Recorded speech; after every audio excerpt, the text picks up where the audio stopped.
السلام عليكم ورحمة الله وبركاته. اللهم صل وسلم وبارك على سيدنا محمد وعلى آله وصحبه وسلم تسليما كثيرا.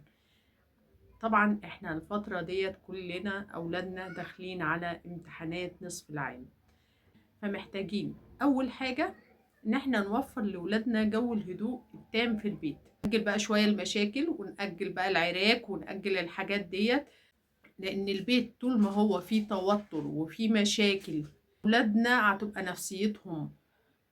نفسيتهم مش حلوة، وينتج عن دوت ان الولد او البنت لما يجوا يذاكروا مش هيعرفوا يركزوا كويس في مذاكرتهم.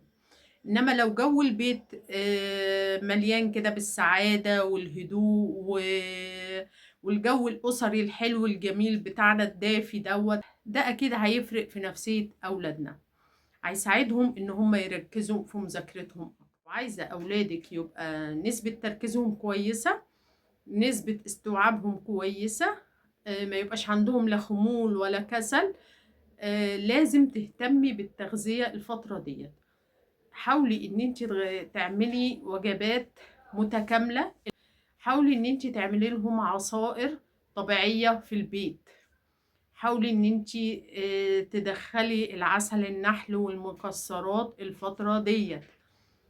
دعميهم من ناحية التغذية بالشكل ده.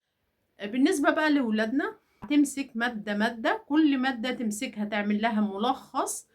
هتعمل كده مع كل مادة، شوف انت عندك كم مادة وتقسمهم على الفترة ديت، وتشوف ايه اللي انت ذاكرته ايه اللي انت ما ذاكرتهوش، وتبدأ في الفترة ديت ان انت تعمل ملخص لكل مادة. ولما تعمل ملخص لكل مادة، حاول ان انت تبتدي بالمواد الصعبة اللي انت راكنها ومش بتذاكرها كتير. بلاش يبقى عندك توتر، بلاش يبقى عندك قلق. ان شاء الله الامتحانات هتيجي سهلة، وان شاء الله هتنجحوا وتجيبوا اعلى الدرجات.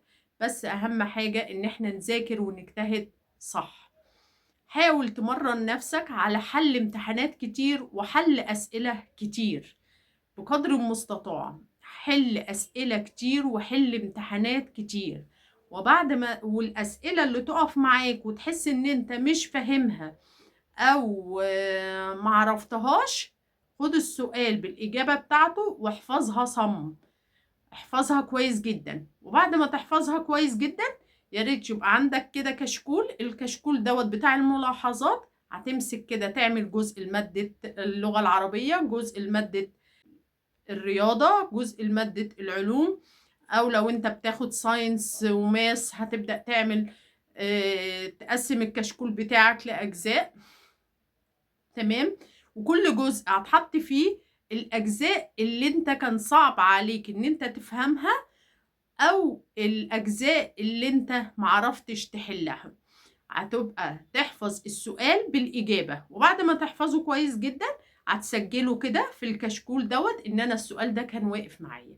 يبقى انت هتيجي مثلا في ليلة الامتحان هتبقى عارف ايه الأجزاء اللي كانت صعبة ووقفت معاك. هتبدأ يا دوبك ايه تراجع عليها ايه مراجعة سريعة. لازم بقى الفترة ديت ان احنا نظبط ساعات نومنا. حاول الصبح ان انا اصحى بدري بحيث ان انا اذاكر من اول اليوم.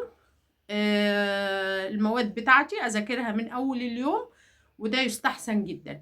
لان الصحيان بدري والمذاكرة في التوقيت الصبح بدري دوت بيساعد المخ ان هو يستوعب بشكل احسن وبطريقة افضل.